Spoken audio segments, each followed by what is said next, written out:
오늘 우리에게 주시는 하나님 말씀은 누가복음 24장 50절로 53절 말씀입니다. 누가복음 24장 50절로 53절, 누가복음의 마지막 절들입니다. 다 찾으셨으면 같이 한 목소리로 읽을까요? 예수께서 그들을 데리고 베다니 앞까지 나가사 손을 들어 그들에게 축복하시더니 축복하실 때에 그들을 떠나 하늘로 올려지시니 그들이 그에게 경배하고 큰 기쁨으로 예루살렘에 돌아가 늘 성전에서 하나님을 찬송하니라. 아멘. 아멘. 오늘 본문은 예수님께서 하늘로 올라가시는 장면에 관한 말씀입니다. 예수님께서는 부활하신 후에 근심과 두려움에 사로잡혀 있는 제자들을 찾아와 주셨지요. 그리고 그들에게 평강을 주시며 위로해 주셨습니다. 어떻게 그들을 위로하였던가요? 손과 발을 보여주시고 또한 만져볼 수 있게도 해 주셨습니다. 뿐만 아니라 제자들 앞에서 직접 음식을 드시기까지 하셨습니다. 이런 것들이 무엇을 의미하겠습니까? 내가 이렇게 직접 와 있는데 왜 그렇게 믿지 못하니 하면서 예수님께서는 제자들을 책망하지 않으셨습니다. 물론 마가복음 16장 14절을 보게 되면 부활하신 예수님을 만나고 그 사실을 제자들에게 알린 사람들을 제자들이 믿지 못함으로 말미암아 찾아오신 예수님께서 그들의 불신과 편견을 꾸짖으셨다 하는 말씀이 있습니다. 그리고 곧 이어서는 너희는 온 천하에 다니며 만민에게 복음을 전파하라고 다짜고짜 해야 할 일들을 막 늘어놓으시는 것들을 우리가 볼 수 있습니다. 마치 보자마자 아이에게 숙제는 다 했니? 청소는 했니? 옷 들어왔으면 손발부터 닦아야지, 마치 잔소리를 하는 엄마와 같은 그러한 느낌을 받게 되지요. 하지만 오늘 우리가 읽어보는 이 누가복음의 말씀은 분위기가 정반대입니다. 꾸짖기보다는 알도록 도와주신다라는 그 느낌이 매우 강하게 들지요. 보십시오. 24장 38절로 39절만 보더라도 예수님께서 자신을 보고 놀라고 무서워하는 제자들을 향해서 어찌하여 두려워하며 어찌하여 마음에 의심이 일어나느냐, 내 손과 발을 보고 나인 줄 알라. 또 나를 만져보라. 영은 살과 뼈가 없으되 너희 보는 바와 같이 나는 있느니라. 이렇게 말씀해주고 있지 않으십니까? 이 말씀을 들으시면서 마치 예수님께서 제자들에게 한두 걸음 가까이 다가가시고 또한 그러시면서 손발을 내어 보여주시면서 또한 제자들 중에 누구의 손을 이끌어서 직접 그것을 만져보게 하시는 광경이 눈에 마치 그림처럼 이렇게 보여지지 않으십니까? 그러면 왜 마가복음과 누가복음은 같은 장면을 이야기하고 있는데 이처럼 다른 분위기로 말하고 있는 걸까요? 그것은 이렇게 생각해 볼 수도 있습니다. 마가는 그 뜻이 큰 망치라 하는 뜻을 가지고 있습니다. 마가는 베드로의 제자이지요. 베드로의 사역과 저수를 돕는 사람입니다. 하지만 사도행전 13장 13절을 보게 되면 이 마가가 사도 바울과 함께 선교 여행을 하다가 서로 뜻이 맞지 않아서 일정 도중에 마가가 예루살렘으로 돌아가는 그러한 돌발적인 일들이 벌어지게 됩니다. 그렇기 때문에 큰 망치라고 하는 이름의 뜻과 그가 보여준 사도 바울과의 일화를 통해서 미루어 보건대 어쩌면 마가는 다소 혈기왕성하고 깐깐한 사람일 수도 있겠습니다. 뿐만 아니라 마가복음에 베드로의 증언이 다수 포함되어 있다라고 한다면 생각해 보세요. 부활하신 예수님께서 나타나신 그 자리에 가장 마음이 불안했을 제자가 누구이겠습니까? 바로 베드로 아닐까요? 왜냐하면 예수님께서 보신 베드로의 마지막 모습은 대제사장의 집들에서 예수님을 3번이나 부인했던 그 모습이기 때문이지요. 그 모습을 마지막으로 지금 처음 다시 보고 있는 겁니다. 그렇기 때문에 베드로의 마음이 얼마나 뜨끔뜨끔했겠어요? 예수님의 말씀 하나하나가 베드로에게 있어서는 빗으로 가슴을 찌르는 듯한 그러한 느낌을 주었을지도 모르겠습니다. 반면에 누가는 그 이름이 빛을 주는 자라는 뜻을 가지고 있습니다. 그는 사도들과 늘 가까이 있으면서 그들을 여러모로 돕던 사람이고요. 특히 사도 바울에게 있어서는 의료 행위를 통해서 그의 연약한 몸을, 그것도 감옥에 갇혀 있을 때에도 돌봐주고 있었던 귀한 제자입니다. 그렇기 때문에 사도 바울은 누가에 대해서 사랑을 받는 의사 누가라 이렇게 칭찬하며 고마움을 표시하기도 하는 것이지요. 그러므로 이를 통해서 보건대 마가와는 다르게 누가는 따뜻하고 부드러운 사람이구나라는 것들을 우리가 또한 생각해 볼 수 있습니다. 그런데 이처럼 성격이나 입장의 차이가 똑같은 상황을 전하는 데에 어떤 역할을 하고 있습니까? 매우 다르게. 하나는 마치 교무실 분위기 같은 것이고 다른 한쪽은 양호실 같은 그러한 분위기지 않습니까? 그렇다면 이것을 통해서 우리는 무엇을 생각해 볼 수 있을까요? 바로 우리의 마음에 따라, 우리의 성격과 또한 우리가 바라보는 관점에 따라서 같은 일도 전혀 다르게 볼 수 있다라는 것입니다. 마음이 불안하면 어떻습니까? 누가 쫓아오는 것 아닌데에도 뒤통수가 뜨끔뜨끔하지요. 반면에 기분이 좋으면 또 어떻습니까? 분명히 힘든 상황인데 콧노래가 절로 나올 때가 있습니다. 그러므로 바라기는 현실이 아무리 힘들고 어렵더라도 그 속에서 하나님의 약속을 바라보고 감사함과 담대함을 잃지 않는 우리 모두가 되기를 간절히 바랍니다. 십자가를 통해서 베풀어 주신 놀라운 구원의 은혜를 생각하면서 하나님의 은혜의 눈으로 모든 것들을 바라볼 수 있게 되기를 간절히 바랍니다. 감사가 더 큰 감사가 되고 기쁨이 또 다른 기쁨의 조건이 되는 은혜를 누리게 될 줄로 믿습니다. 이어서 오늘 말씀을 보니 예수님께서 하늘로 올라가시는 자리로 제자들을 데리고 가십니다. 50절 말씀입니다. 예수께서 그들을 데리고 베다니 앞까지 나가사 손을 들어 그들에게 축복하시더니. 아멘. 오늘 본문에서는 그곳을 베다니라고 말하고 있습니다. 사도행전에서는 1장 12절을 보면 그곳을 감람원이라 하는 산이라 이렇게 보다 자세히 이야기를 하지요. 사실 감람산은 예루살렘 동쪽 근교 베다니에 있는 산이기 때문에 이 모든 말들이 다 맞는 말입니다.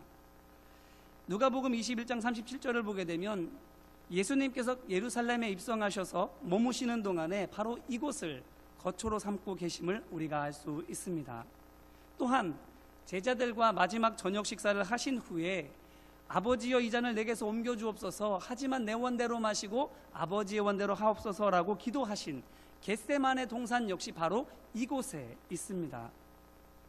이 말인즉슨 예수님께서는 지금 제자들을 매우 익숙한 곳으로 곧 예루살렘에 있는 동안 특별히 예수님께서 잡히셔서 십자가를 지시기 전까지 함께 먹고 자고 대화하고 기도했던, 그래서 제자들에게 있어서는 한편으로는 너무나도 가보고 싶은 곳이면서도 다른 한편으로는 정말로 가보고 싶지 않은 애증의 자리로 부르고 있는 것입니다. 이곳에 다시 오게 된 제자들은 무슨 생각을 했을까요? 감람산 꼭대기까지 올라가는 동안 이들은 저마다 무엇을 떠올리면서 그 길을 걸어가게 되었을까요? 요한과 야고보는 예수님께서 잡히시던 그 밤에 예수님의 요청에 따라 베드로와 함께 기도하러 갔던 겟세마네 동산을 떠올렸지 않겠습니까? 그리로 가는 길에 또한 가는 동안에 마주치게 되는 그 겟세마네 동산을 보면서 야고보와 요한은 각기 어떤 생각을 했을까요? 그때 왜 내가 깨어서 기도하지 못하고 졸았을까?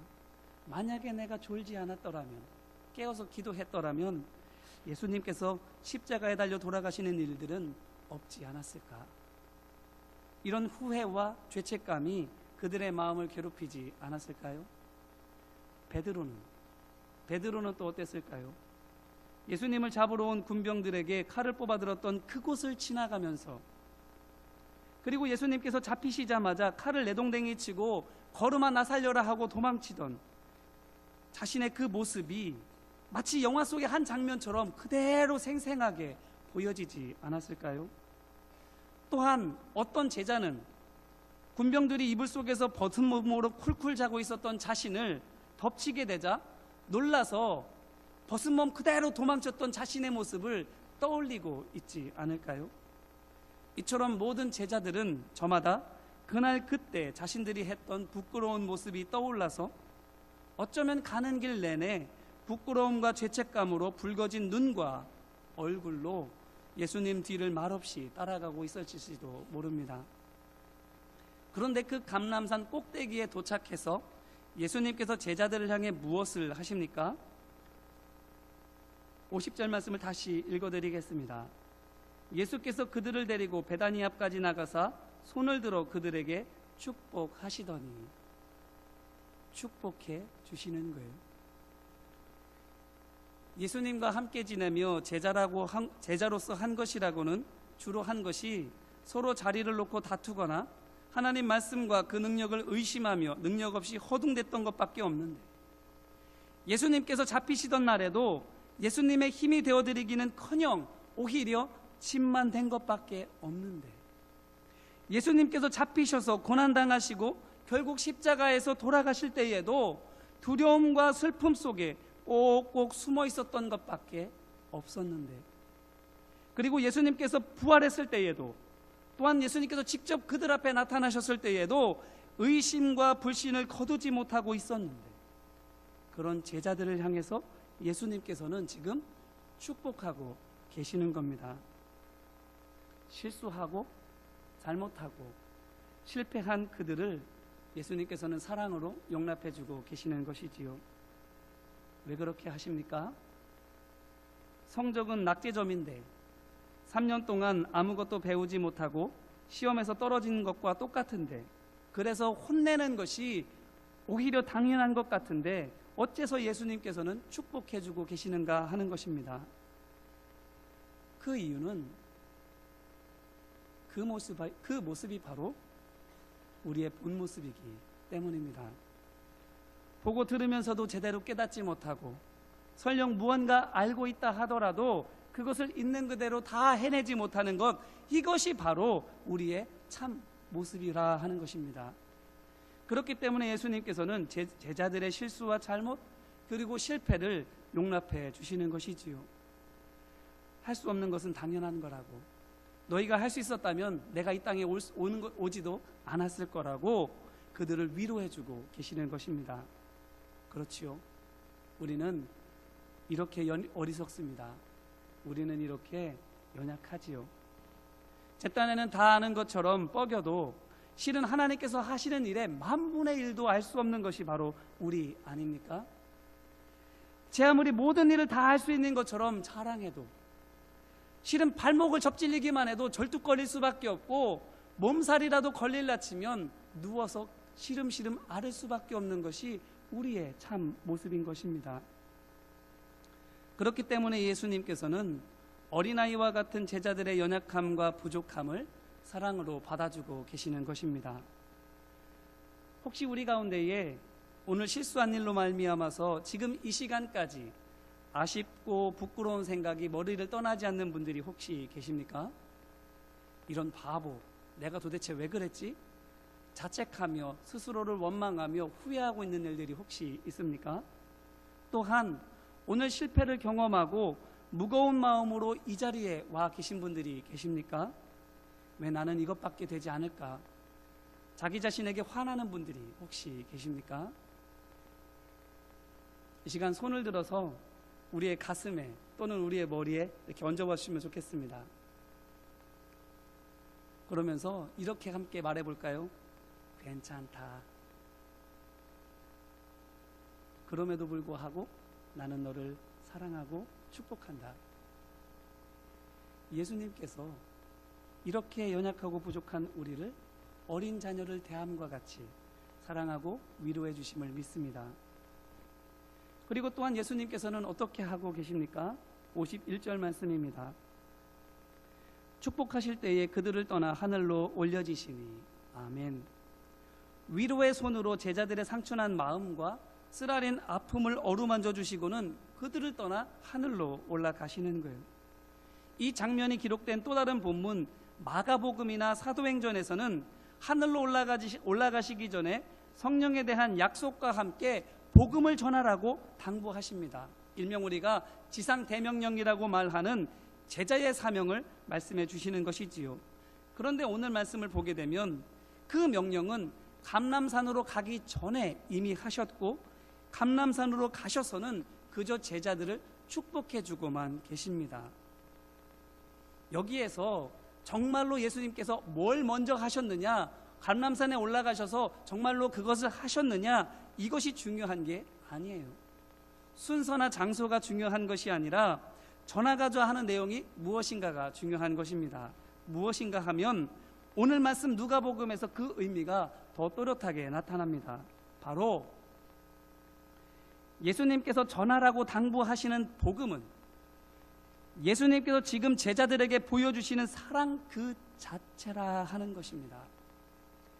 제자들과 함께 계시면서 어리석고 욕심 많은 제자들을 사랑과 인내로 가르치며 인도해 주신 그 사랑, 십자가에서 온 몸의 물과 피를 다 쏟으시면서까지 끝까지 죄인들의 죄를 용서해 주신 그 사랑, 그리고 부활하신 예수님을 보았음에도 불구하고 예수님에 대해서는 여전히 불신과 의심을, 또한 자기 자신에 대해서는 분노와 죄책감을 거두지 못하고 있는 제자들을 용납해 주시고 붙들어 주시는 그 사랑, 이 사랑이 바로 하나님께서 독생자 예수님을 통해 이 땅에 보여주신 진리의 빛이요 구원의 능력인 것입니다. 이 말로 표현할 수 없는, 머리로 어쩌면 상상해 볼 수는 있지만 행동으로 옮기기에는 너무나도 벅차다고 여겨지는 이 사랑 때문에 우리가 믿음으로 말미암아 구원받고 새로운 거듭난 인생을 살 수 있는 것 아닙니까? 이 말은 곧 예수님께서는 마지막까지 제자들과 함께 머물러 있는 그 최후의 순간까지 복음을 말씀으로만이 아니라 온 몸으로 전하고 있음을 우리에게 말씀해주고 있는 겁니다. 그 자체가 말씀이시기에 마지막 순간까지 말씀을 제자들에게 가르쳐 주시고 또한 몸소 보여주고 계시는 것입니다. 그러므로 제자들이 이제 나가서 전해야 할 복음이 있다면 그것이 무엇이겠습니까? 예수님께서 그들에게 맡겨주신 복음이라는 것이 무엇이냐라는 것입니다. 바로 이 사랑입니다. 십자가와 부활은 예수님께서 이 땅에 계시는 모든 시간 동안 제자들에게 보여주신 이 모든 사랑의 말씀과 사랑의 행위가 압축적으로 요약되어져서 드러나 보인 것입니다. 이 모든 것 없이 십자가와 부활만이 전부인 것은 아닌 것입니다. 그렇기 때문에 성령님께서 오시면 그때 우리에게 어떤 것이 생각나고 무엇이 깨닫게 된다고 말씀하고 있습니까? 십자가와 부활은 당연한 것이고 예수님께서 하신 모든 말씀과 보여주신 모든 모습과 그 안에 담겨있는 하나님의 섭리와 경륜이 성령님 안에서 모두 깨달아지고 기억나고 이해된다고 우리에게 말씀하고 있는 것 아닙니까? 그래서 요한복음 14장 26절에서는 보혜사 곧 아버지께서 내 이름으로 보내실 성령, 그가 너희에게 모든 것을 가르치고 내가 너희에게 말한 모든 것을 생각나게 하리라 말씀하시는 것입니다. 바로 이런 까닭에 성령 받으면 예수님을 닮아가게 되는 것이지요. 다른 것은 모두 제쳐놓고 눈에 보이는 십자가부터 짊어지겠다고, 또는 기왕이면 다홍치마라고 더 크고 멋진 십자가를 내가 지어보겠노라고 달려들지 않고, 눈에 보이지 않는, 남들이 거들떠보지도 않고 작고 초라하지만 너무나도 무거운 십자가를 지고 삶의 작은 곳에서부터 하나님 말씀대로 행하는 작은 예수의 삶을 살아가게 되는 것, 바로 성령으로 말미암는 것 아니겠습니까? 이 사랑이 제자들의 마음에 깊이 새겨진 줄로 믿습니다.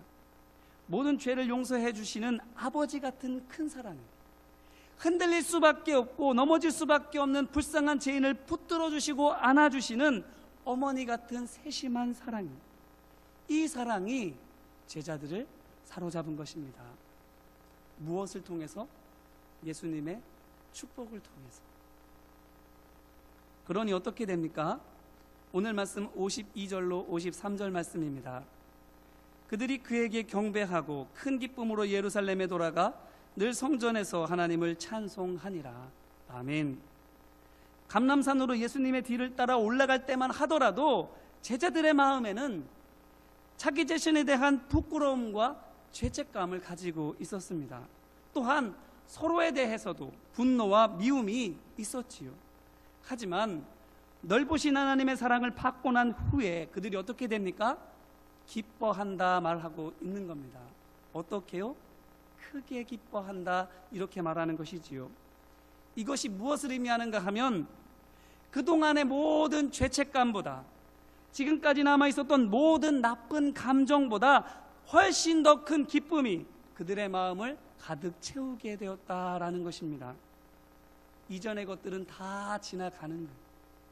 죄책감도 그 사랑에 묻혀버리게 되고 미움도 분노도 그 사랑에 다 묻혀버리게 된다라는 것입니다. 이것에 대해서 요한복음 16장 22절로 24절은 이렇게 말씀합니다. 지금은 너희가 근심하나 내가 다시 너희를 보리니 너희 마음이 기쁠 것이요 너희 기쁨을 빼앗을 자가 없으리라. 그날에는 너희가 아무것도 내게 묻지 아니하리라. 내가 진실로 진실로 너희에게 이르노니 너희가 무엇이든지 아버지께 구하는 것을 내 이름으로 주시리라. 지금까지는 너희가 내 이름으로 아무것도 구하지 아니하였으나 구하라 그리하면 받으리니 너희 기쁨이 충만하리라. 아멘.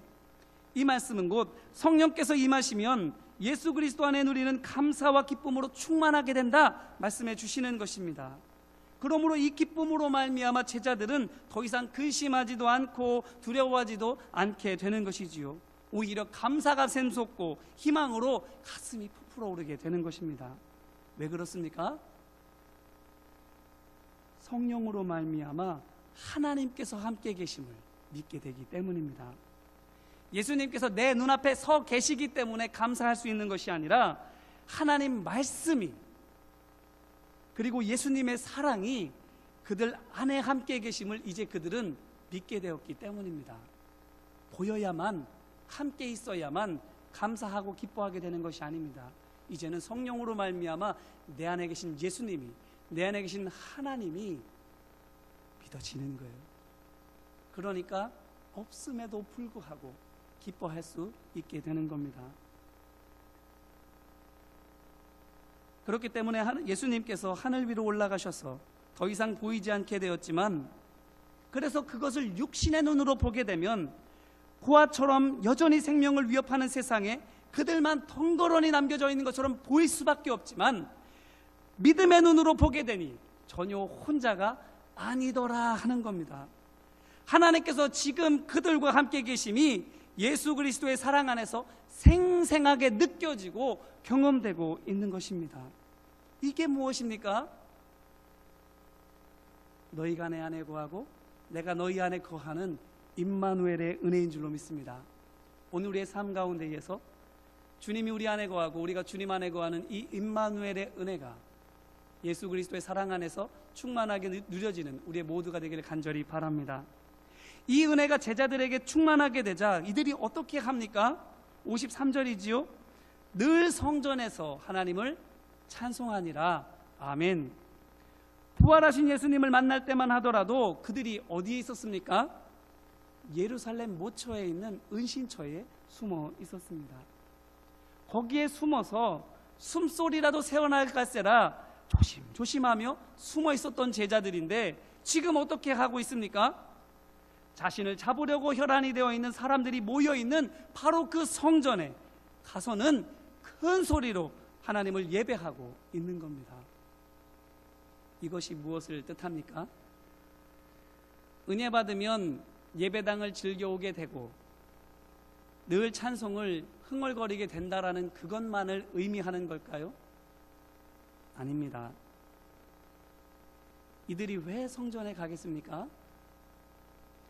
잡히면 갇히고 고문당하고 심지어는 예수님처럼 죽게 될 것이 뻔한데 그들이 성전에 가는 이유는 예수님께서 이 땅에 오신 이유와 똑같습니다.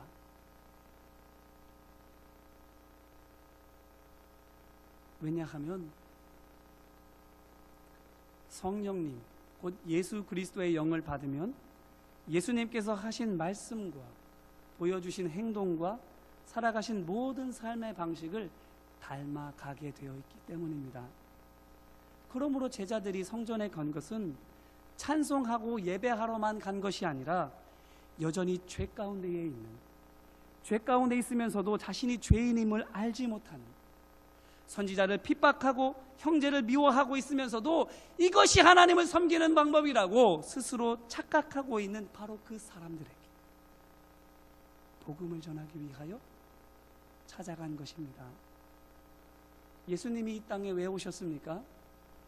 하나님을 알지 못하는 사람들, 세상 가운데 죄 가운데에 잘못 행하면서도 이것이 하나님을 기쁘게 하시는 일이라 생각하고 열심히 행하던 그들을 위해서, 그들의 죄를 용서해 주시기 위해서 이 땅에 오신 것 아니겠습니까?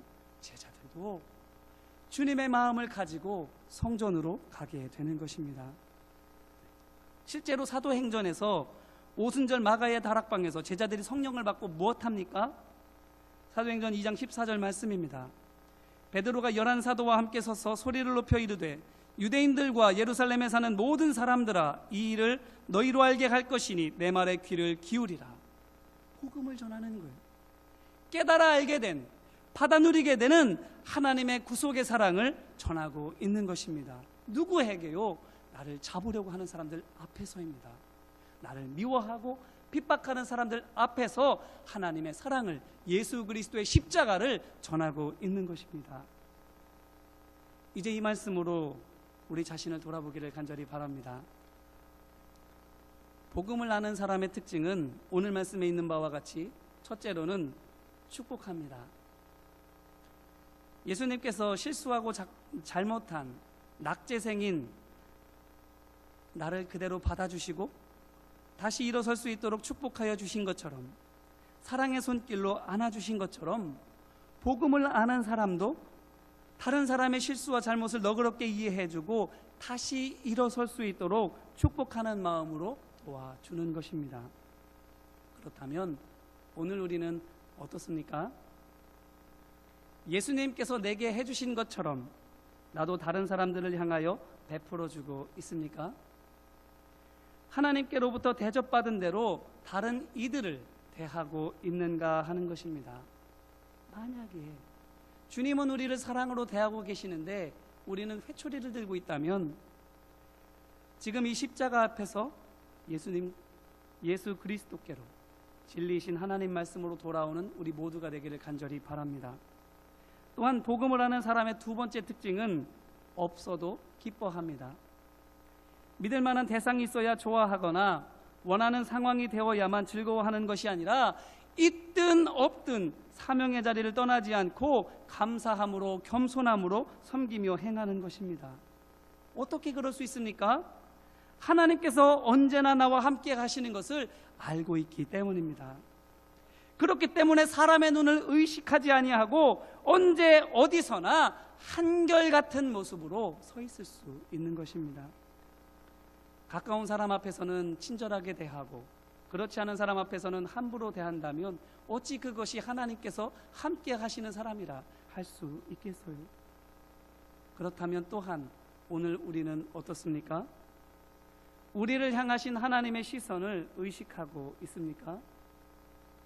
언제나 하나님 앞에 서 있는 것 같은 마음과 자세로 우리는 말하고 행동하고 살아가고 있느냐 하는 것입니다. 만약 그렇지 못하다면 성령 받기를 주님의 이름으로 축원합니다. 우리 안에 있는 성령님께서 쇠약해지시고 내가 주인 되어서 성령의 힘을 누르고 있다면 우리 자신을 내려놓고 성령께서 우리의 주인 되시기를 내어드리는 우리 모두가 되기를 간절히 바랍니다.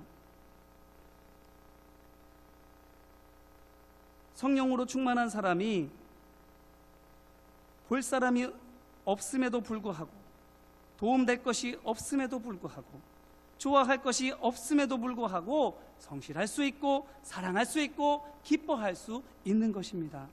바라기는 성령께서 예수 그리스도를 우리로 하여금 알게 하여 주셔서 우리가 예수님께서 계시지 않는 것 같은 답답하고 무서운 현실 가운데에서도 담대하고 기쁨으로 믿음의 길을 걸어갈 수 있기를 간절히 바랍니다. 아울러 세 번째 특징은 원수를 사랑합니다. 무엇이 우리가 하나님께 드릴 수 있는 최고의 찬송과 영광이겠습니까? 다른 사람을 전도해서 구원받게 하는 것, 그것이 하나님께서 가장 기뻐하는 일이죠. 하지만 그보다 더 기뻐하는 일이 있다고 한다면 그것이 무엇이겠습니까? 내가 온전히 구원받는 겁니다. 다른 사람의 구원도 귀하지만 내가 구원받아야 되는 거예요. 다른 사람들을 구원의 길로 인도하기 전에 우리가 먼저 천국 시민이 되어야 하는 것이지요. 그런데 어떻게 해야 그럴 수 있습니까? 마태복음 5장 43절로 45절 말씀입니다.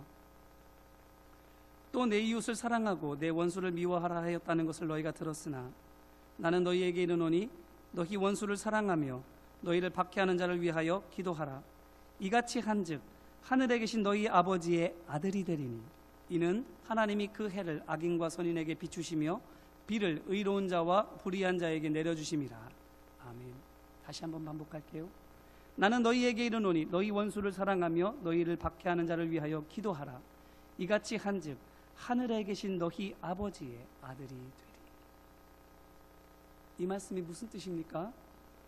원수를 사랑해야 하나님의 자녀가 된다라는 것입니다.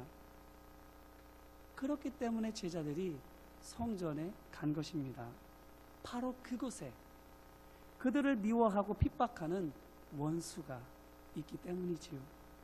그곳이야말로 하나님께서 제자들에게 부탁하신, 제자들을 통해서 반드시 복음이 전해져야만 하는 선교지이기 때문입니다.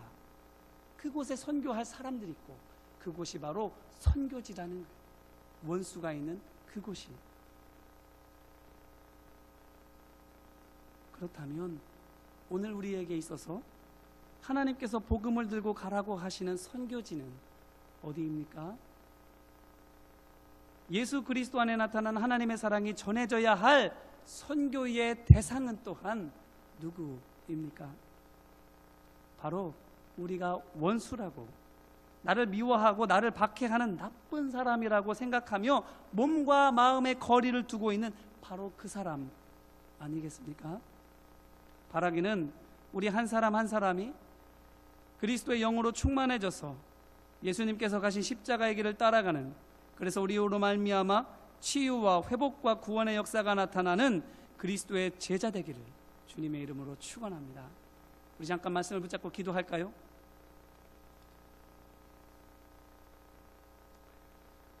우리 함께 기도할 때에 주님은 우리를 사랑으로 대해 주셨는데 우리도 그렇게 사랑으로 대하고 있습니까? 우리 자신을 돌아보며 축복할 수 있는 내가 될 수 있기를, 주님의 사랑을 다시금 깨닫고 구원의 기쁨과 감격이 회복되는 내가 되기를 이 시간 우리 함께 기도합시다. 은혜와 사랑 많으신 아버지 하나님, 주님 도우시고 인도하여 주셔서 하나님의 사랑을 아는 사람은 주님께서 내게 대하신 것처럼 또한 그렇게 대하게 됩니다. 주님, 주님의 은혜와 사랑을 깨닫고 다른 사람들을 향하여 축복할 수 있는, 기도할 수 있는, 도와주고 섬겨줄 수 있는 우리 모두가 되게 하여 주옵소서. 사랑받은 대로 사랑할 수 있습니다. 주님, 그 사랑을 받은 우리가 그 사랑을 잊어버린 바 되어지지 아니하도록 우리로 하여금 깨닫게 하시고 다시금 기억하게 하시고 주님께로 돌아오도록 주님 도와주옵소서. 또 어느 시간 기도할 때에 우리는 무엇으로 말미암아 기뻐하고 있습니까? 하나님 외에, 예수님 외에 우리를 기뻐하게 하는 것이 있다면 이 시간 다 내려놓고 하나님 한 분이면 충분합니다, 나는 십자가 하나면 괜찮습니다라고 고백할 수 있는 믿음의 사람이 되게 해달라고 이 시간 같이 기도합시다. 은혜와 사랑 많으신 아버지 하나님, 있어야만 기뻐하고 내가 원하는 대로만 되어야만 행복하고 그래야만 마음이 편해집니까? 주님, 내가 생각하는 것보다 훨씬 더 많은 것을 아시고 내가 원하고 바라는 것보다 더 좋은 것을 주기 원하시는 하나님의 섭리와 경륜이 있기에 없음에도 불구하고 감사할 수 있는, 뜻대로 되지 않음에도 불구하고 하나님 앞에 기쁨으로 나아갈 수 있는 우리 모두가 되게 하여 주옵소서. 눈에 보이는 것을 의식하는 것이 아니라 보이지 않지만 늘 함께 하시는 하나님을 우리가 믿고 의지하며 주님의 시선을 느끼며 감사함으로 걸어가는 우리의 믿음의 걸음들 되어질 수 있도록 주님 도와 주옵소서. 또한 이 시간 마지막으로 기도할 때에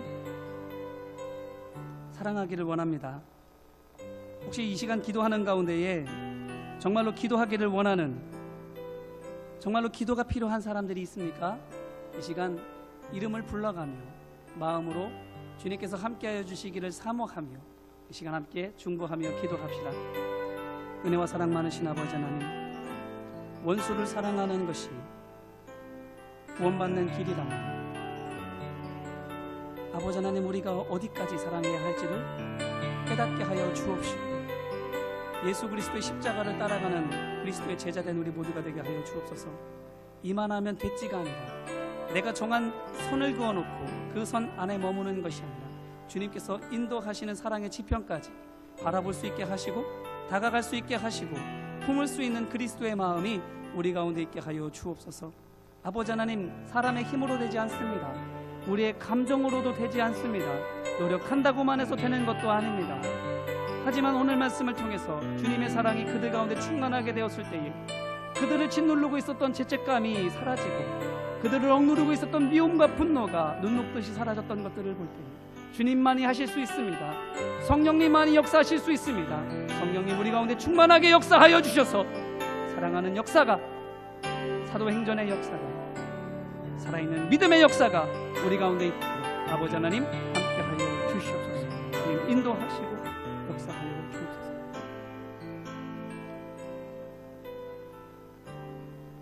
언제나 우리와 함께 하시는 임마누엘의 하나님 아버지, 연약하고 부족해서 실수하고 실패하는 우리이지만 용납해 주시고 다시 일어설 수 있도록 도와주심에 감사드립니다.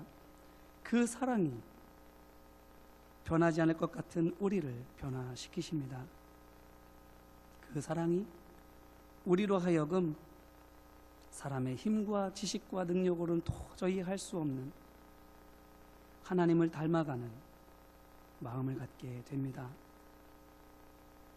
아버지를 닮아갈 거룩한 부담감을 우리로 하여금 갖게 하여 주옵시고 부단히 경건의 훈련을 사모하며 나아가는, 그래서 주님을 닮아가는 우리 모두가 될 수 있도록 주님 인도하여 주옵소서. 그래서 성령의 도우심 아래 작은 예수로 자라나아갈 수 있도록 역사하여 주옵소서. 아직 부족하지만, 여전히 모르겠지만 지치지 않으시는 하나님의 열심이 하나님께서 예비하신 때에 온전히 이루어질 줄을 믿사오니 주님, 벌써 시작하신 그 주님의 역사가 주님의 뜻 가운데 온전히 이루어질 수 있도록 함께하여 주옵시고 주님께서 포기하지 아니하시는 한 우리가 먼저 포기하지 아니하도록 성령께서 붙들어 주시고 인도하여 주시옵소서. 언제나 우리를 사랑의 팔로 품고 천국의 기쁨을 누리게 인도하여 주시는 참 좋으신 예수님의 이름으로 기도드립니다.